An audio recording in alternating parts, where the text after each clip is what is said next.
આ જગ્યાએ આ એપિસોડમાં આપણે આગલા દરેક એપિસોડમાં મતલબ પૈસાથી રિલેટેડ એટલે કે જે કે બિઝનેસ આઈડિયાઓ છે, સ્મોલ જોવા જઈએ તો ગૃહ ઉદ્યોગ આઈડિયાઓ છે, એવા બધા અલગ અલગ જે કે ટોપિકો પર વાત કરી એ ઓલરેડી દરેક વસ્તુ પૈસા સાથે સંકળાયેલી હતી અને એમાં બિલકુલ ઝીરો રોકાણમાં તમે સારી એવી ઇન્કમ પોતાના ઘરે બેઠા ગામડામાં કઈ રીતના કરી શકો એનાથી જે કઈ રિલેટેડ વાત હતી. આજના એપિસોડમાં પણ કંઈક એવું જ છે કે ઝીરો રિલેટેડ આપણે જે કે ગૃહ ઉદ્યોગ કરીએ છીએ યા તો કોઈ બિઝનેસ કરીએ છીએ, સ્મોલ બિઝનેસ કે કોઈ પણ પ્રકારનો ધંધો કે કોઈ વ્યવસાય કરીએ છીએ પણ એમાં આપણે ક્યારેક સફળ નથી હોતા. હા મિત્રો, ઘણા બધા વ્યવસાયો એવા છે કે બિલકુલ ઝીરો રોકાણમાં તમે સ્ટાર્ટઅપ કરી શકો છો. મેં ઓલરેડી ઘણા બધા એપિસોડમાં તમને જણાવ્યું છે.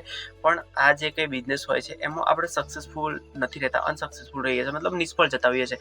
એના પાછળના કેટલાક ખાસ રીઝનો છે એ ખરેખર આપણે આ જગ્યાએ જાણવા જરૂરી છે. અને બિલકુલ શોર્ટમાં હું તમને જણાવીશ, 2-3 મિનિટનું કામ છે. એ 2-3 મિનિટમાં એ જે કંઈ રીઝન છે એ રીઝન તમે જો ફોલો કરશો, એક મતલબ ધ્યાન કેન્દ્રિત કરશો અને એ કારણ દૂર કરવાની કોશિશ કરશો તો ખરેખર હું તમને પ્રોમિસ કરું છું કે જે પણ બિઝનેસ હશે કે જે પણ ગૃહ ઉદ્યોગ હશે કે ટૂંકમાં કહેવા જવું તો લાઈફનો કોઈ પણ એવો પ્રશ્ન કે જેનો હલ તમને આ જગ્યાએ મળી જવાનો છે. આમ કહેવા જવું તો જે કંઈ પૈસાને લગતી તમારી જે કંઈ કમાવાની કોશિશ છે, પૈસા મેળવવાની જે કંઈ કોશિશ છે એમાં તમે 100% સફળ જશો. લાઈફમાં જે કંઈ તમારું લક્ષ્ય છે એમાં પણ આ વસ્તુ ઘણી બધી તમને કામ લાગશે. વેલ, એપિસોડને લાંબો ના કરતા ફટાફટ જાણી લઈએ કે આ જે કંઈ રીઝન છે એ રીઝન કયા છે. દરેક એપિસોડમાં હું તમને જે કંઈ વાત કહેતા હોઉં છું એને એક્ઝામ્પલથી, એક ઉદાહરણથી સમજાવવાની કોશિશ કરતો હોઉં છું. તો આજના એપિસોડમાં પણ આપણે એક એક્ઝામ્પલના માધ્યમથી સમજીશું. અને હા મિત્રો, આ જગ્યાએ તમારે બંધબેસથી પાઘડી પહેરવાની જરૂરત નથી, કારણ કે આ પ્રશ્ન એવો હશે કે ઘણાના જીવનમાં ઓલરેડી બની ચૂક્યો પણ હશે, બનવાનો પણ હશે અને બની પણ રહ્યો હશે. તો કહેવાનો મતલબ એવો છે કે જ્યારે પણ આપણે મેરેજ થતા હોય છે, નથી થયા તો થઈ જશે તમારા, એનું કોઈ ટેન્શન લેવાની જરૂર નથી.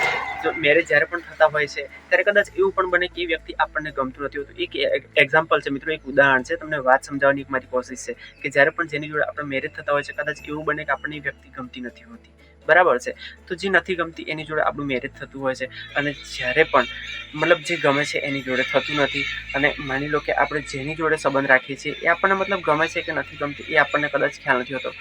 કહેવાનો મતલબ મારો એવો છે કે તમે જે પણ ગૃહ ઉદ્યોગ કરો છો, જે પણ વ્યવસાય કરો છો, માની લો કે તમે એજ્યુકેશન પૂરું કરી દીધું છે અને જ્યારે તમને ઘરની જવાબદારી થોડી ઘણી આવે છે, તમારા મેરેજ થઈ ગયા હોય છે, ટૂંકમાં તમે લાઈફમાં એક સિરિયસ મોડ પર આવી ગયા છો કે જે જગ્યાએ તમે ઘરની જવાબદારી લેવી પડતી હોય છે અને દિવસના 500 રૂપિયા કમાવા એ તમારી એક ફરજ થઈ ચૂકી છે.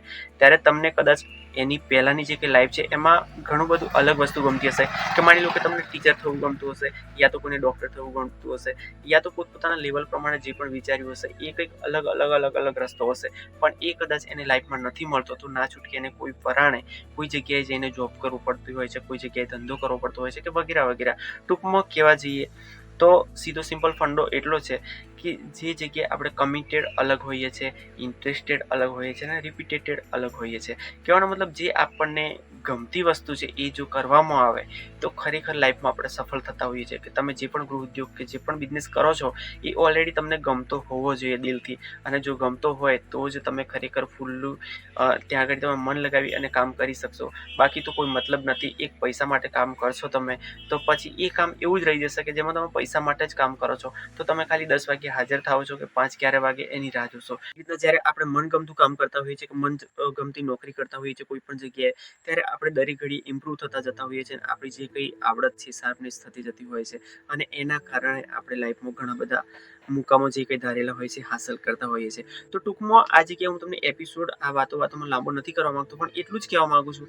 કે કોઈ પણ ગૃહ ઉદ્યોગ હોય, કોઈ પણ વ્યવસાય હોય કે કોઈ પણ તમને મતલબ બિઝનેસ હોય કે કોઈ પણ જોબ હોય કે લાઈફમાં કોઈ પણ એવું કામ કે જેમાં તમે મતલબ તમારું મન પરોવાય છે, તમને ગમે છે એ વસ્તુ તમે લાઈફમાં કરો. ચાહે ને તમે ચિત્રકલા કે ગાયન હોય કે વાદન હોય કે કોઈ પણ તમારી જે કંઈ કલા છે એને ખીલવાની કોશિશ કરો. તમારો એક શોખ તો એવો હશે જ કે લાઈફમાં તમને પૈસા પણ આપશે, નામ પણ આપશે અને આત્માની શાંતિ પણ આપશે. અને એમાં જ તમે જો જીવો છો, એવી રીતના જીવો છો તો લાઈફમાં જે કંઈ પ્રોબ્લેમો આવશે એનો તમે સામનો હસીને કરી શકશો.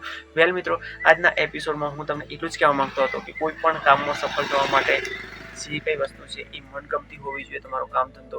બાકી તો તમે મન લગાવીને કામ ના જ કરી શકો અને બિલકુલ અસફળ થવાના ચાન્સીસ ઘણા બધા વધી જતા હોય છે. વેલ, આવતા એપિસોડમાં કંઈક નવું લઈને તો 100% મળીશું. ત્યાં સુધી આપણા મિત્રો મુકેશભાઈને રજા આપો.